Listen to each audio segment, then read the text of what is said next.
pumping the brakes on Iran for now, while the president says he is holding off on strikes that were scheduled to begin at some point today. So, hello, big meeting today from the White House. I'm Bill Hemmer live in New York as we get to it on a Tuesday morning. How you doing there, partner? Great, I'm good. I'm Dana Perino, and this is America's Newsroom. So let's get you to the news. Today, President Trump is reportedly set to convene his national security team at the White House in the Situation Room.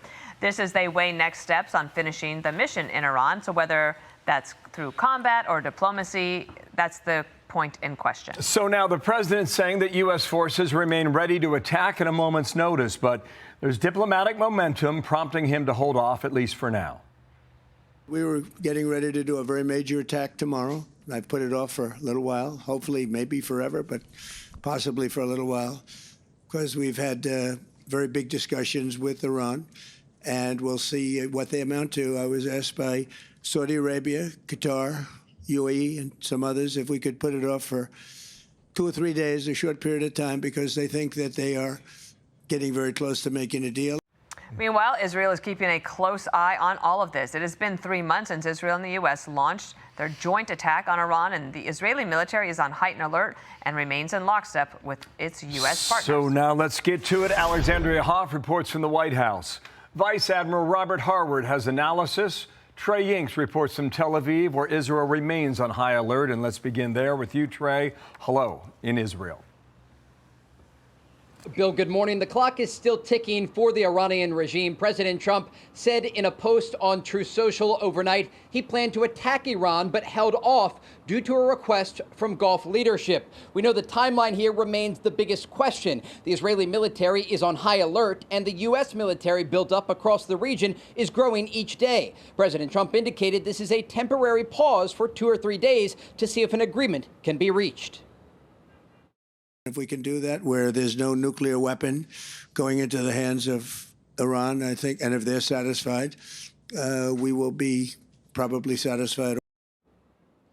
The Iranians released a few statements overnight, with the country's president, Masoud Pezeshkian, saying dialogue does not mean surrender, and a senior Iranian official, Mohsen Rezai, attacking President Trump on X, saying he sets a deadline for a military attack and then cancels it himself, with the false hope that he will surrender the Iranian nation and officials. The iron fist of the powerful armed forces and the great nation of Iran will force them to retreat and surrender. We're also getting new images from inside of Iran that show a nomadic Iranian tribe marching in Tehran and chanting "Death to America." Some held weapons as they listened to a speech in the capital city. There is no point in negotiating with the aggressor, bloodthirsty and child-killing enemy. We just fight to eliminate the enemy from the Middle East, even from this planet. Still a lot of threatening language from the Iranian regime and officials there as the region waits to see if these Gulf countries can push the Islamic Republic toward a deal. Okay, Bill? Trey, thanks leading our coverage. Tel Aviv again today. Thank you, Trey, for that. Dana? And now to the White House, and Alexandria Hoff is there for us. Hi, Alex. Hi, Dana. Yeah, Axios had reported that the president was going to be meeting with his national security team today in the Situation Room, but that was before this scheduled attack was called off, so it's unclear if the president is going to be doing so. The way he put it yesterday, he said that this military action was held off because serious negotiations are now taking place, but the president also acknowledged yesterday it's a familiar position to be in. It's a very positive development, but we'll see whether or not it amounts to anything. We've had periods of time where we thought pretty much getting close to making a deal, and it didn't work out, but this is a little bit different. Iranian officials confirmed that on Sunday their side provided the Trump administration through Pakistani mediators with an updated peace proposal. But one issue has been that Iran wants to settle the issue of nuclear capabilities after an agreement to end hostilities has been made. The White House says any agreement must mandate the country be cleared of nuclear material. Thinking is that the Iranian ability to enrich has been totally decimated by Operation Midnight Hammer. This enriched uranium that they possess, they can't keep it. President Trump has been very clear about that. That is one of the red lines in these negotiations. In those negotiations, she continues. Now, Iran's foreign ministry claims that the back and forth shows that no deal from Iran has been downright rejected by the U.S. And Iran's president saying yesterday that dialogue does not mean surrender. We expect to hear more from the Trump administration today as Vice President J.D. Vance is set to take the podium at today's briefing. Dana. Yep, we'll be watching for that. Okay, Alex, thank you. Let's get some analysis. Vice Admiral Robert Harward, former CENTCOM deputy commander. Thanks for coming back, sir, and good morning to you. General Keane was with Dana and me yesterday. Let's begin with this analysis, and we'll get to you. Watch. The president has exhibited a huge amount of patience here since the ceasefire on April the 8th. And we've tried to work a deal with these guys, and it just doesn't seem possible.